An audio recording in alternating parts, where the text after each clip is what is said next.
J'ai quelques personnes qui me demandent comment savoir si nous avons le Saint-Esprit. Ça se sait. Je peux vous garantir que quand vous avez le Saint-Esprit, ça se sait. Et on va répondre à cette question. Quand je vois les gens qui disent qu'ils ont le Saint-Esprit et que je lis la parole, je me dis il y a un problème. Déjà, Dieu, dans Ézéchiel 36, il dit « Je mettrai mon esprit en vous et je ferai en sorte que vous suiviez mes ordonnances et que vous observiez et pratiquiez mes lois. » Quelqu'un qui a le Saint-Esprit de Dieu en lui suit les ordonnances de Dieu, observe et pratique les lois de Dieu. Déjà, une fois que tu as le Saint-Esprit, tu es sans péché. Parce que dire l'inverse, c'est traiter Dieu de menteur. C'est une insulte envers Dieu. Dieu dit que quand tu auras mon esprit en toi, tu vas respecter mes lois. Si on lit le psaume 143, « Enseigne-moi à faire ta volonté, car tu es mon Dieu. Que ton bon esprit me conduise sur la voie droite. » Quand tu as le Saint-Esprit en toi, tu suis le chemin étroit de Dieu. Acte 2, verset 38, Pierre leur dit, « Repentez-vous et que chacun de vous soit baptisé au nom de Jésus-Christ pour le pardon de vos péchés et vous recevrez le don du Saint-Esprit. » Tu reçois le Saint-Esprit uniquement lorsque tes péchés te sont pardonnés. Donc tu ne peux pas être encore avec des péchés et avoir le Saint-Esprit. Ça va contre la parole de Dieu. Nous sommes témoins de ces choses, de même que le Saint-Esprit que Dieu a donné à ceux qui lui obéissent. Seules les personnes qui obéissent à Dieu, seules les personnes qui font la volonté de Dieu obtiennent le Saint-Esprit de Dieu. Mais vous recevrez une puissance, le Saint-Esprit survenant sur vous, et vous serez mes témoins à Jérusalem, dans toute la Judée, dans la Samarie et jusqu'aux extrémités de la terre. Quand tu as le Saint-Esprit, tu deviens un témoin de Jésus. Tu deviens un disciple de Jésus. Si tu es chez toi et que tu ne rends pas témoignage à Jésus et que tu ne parles pas de Jésus et que tu n'essaies de gagner aucune âme pour Jésus, c'est juste que tu n'as pas encore le Saint-Esprit. Et on peut le lire dans Ésaïe 61, verset 1. « L'Esprit du Seigneur, l'Éternel, est sur moi, car l'Éternel m'a oint pour porter de bonnes nouvelles aux malheureux. Il m'a envoyé pour guérir ceux qui ont le cœur brisé, pour proclamer aux captifs la liberté et aux prisonniers la délivrance. » Une fois qu'il est en toi, c'est l'Esprit lui-même qui va te pousser, qui va te guider, qui va te diriger à lui rendre témoignage. L'Esprit de l'Éternel reposera sur lui. Esprit de sagesse et d'intelligence, esprit de conseil et de force, esprit de connaissance et de crainte de l'Éternel.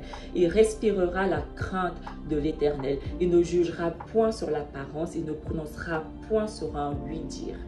Lorsque tu as le Saint-Esprit en toi, l'Esprit, il va te guider vers toute la vérité. Dieu dit, mon peuple est détruit parce qu'il n'a pas la connaissance. Quelqu'un qui a l'Esprit de Dieu a la connaissance. C'est l'Esprit qui va l'enseigner. Ce n'est pas un homme. Cette personne aura une crainte de Dieu comme pas possible. Jésus, dans Jean 3, il dit, en vérité, je te le dis, si un homme ne naît de nouveau, il ne peut voir le royaume de Dieu. Et dans le verset 5, il redit, en vérité, je te le dis, si un homme ne naît d'eau et d'esprit, il ne peut entrer dans le royaume de Dieu. Quelqu'un qui a renaît devient une nouvelle créature, une nouvelle personne, un nouvel esprit, un nouveau corps. Quelqu'un qui a obtenu le Saint-Esprit, il change. Il change. Arrêtez vos mensonges. Je ne supporte plus ces mensonges.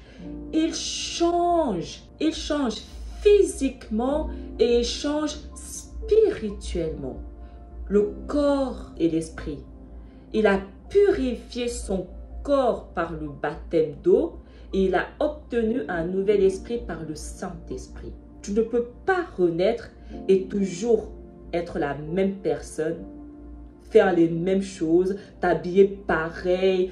Ça va contre la parole de Dieu. Si vous voyez mes photos avant Jésus-Christ, vous allez être choqués. Je n'ai même pas besoin de dire aux gens que j'ai rené. Rien qu'à mon physique, ils voient que je ne suis plus la même personne. Tu ne peux pas renaître et continuer à écouter les mêmes musiques, à regarder les mêmes choses, à faire les mêmes choses que vous faisiez avant. Ce n'est pas possible. Ça, c'est un pur mensonge. Le Saint-Esprit va tellement te changer, tu deviens une nouvelle créature. Lorsqu'on te voit, on ne te reconnaît même pas tellement tu changes. À ce stade, je vais finir par croire et je commence même à croire qu'on ne parle pas du même Saint-Esprit. On ne parle pas du même Dieu. Dieu nous demande d'être saints. Comment Dieu peut vivre en toi et ne te rend pas saint à son image, à sa ressemblance? Et on peut le lire dans 2 Corinthiens. Or, le Seigneur, c'est l'Esprit. Et là où est l'Esprit du Seigneur, là est la liberté. Nous tous qui, le visage découvert, contemplons comme dans un miroir la gloire du Seigneur. Nous sommes transformés en la même image, de gloire en gloire, comme par le Seigneur l'Esprit. Donc, si tu te regardes dans un miroir et qu'il n'y a aucune transformation physique, il y a un problème. Je te le dis tout de suite. Dieu dit, vous connaîtrez la vérité et la vérité vous affranchira. Le Saint-Esprit va te rendre libre.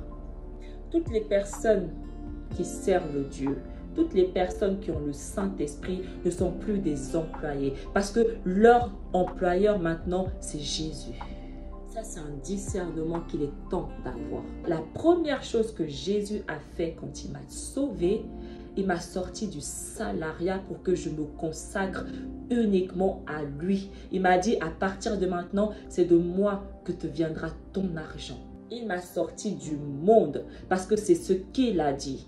Je vous sortirai du monde parce que vous n'êtes pas du monde et que je vous ai pris parmi le monde. Je suis désolée de vous l'annoncer, mais c'est la pure vérité. Je ne dis pas que vous ne travaillez pas, hein, mais quand Dieu te délivre, tu vas travailler soit pour toi, soit pour lui.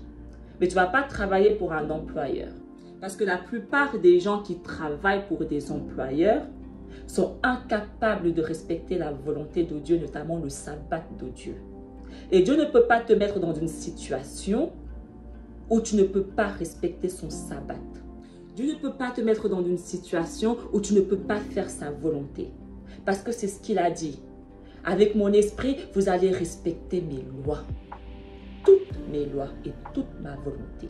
Et Galates 5 nous dit, si nous vivons par l'esprit, marchons aussi selon l'esprit. Et le verset 17 nous dit, car la chair a des désirs contraires à ceux de l'esprit. Et l'esprit en a de contraires à ceux de la chair. Ils sont opposés entre eux, afin que nous fassions point ce que nous voudrions. Les choses que tu faisais avant dans le monde, tu ne peux plus les faire. Tu ne peux plus les faire. Parce que tu es guidé par l'esprit, donc c'est Dieu qui te guide. Tu ne fais plus ta volonté, mais tu fais la volonté de Dieu. Proverbe 1, verset 23, Dieu nous dit, tournez-vous pour écouter mes réprimandes. Voici, je répandrai sur vous mon esprit. Je vous ferai connaître mes paroles. Quand tu as l'esprit de Dieu, tu connais la parole de Dieu. Parce que l'esprit va te faire connaître la parole de Dieu.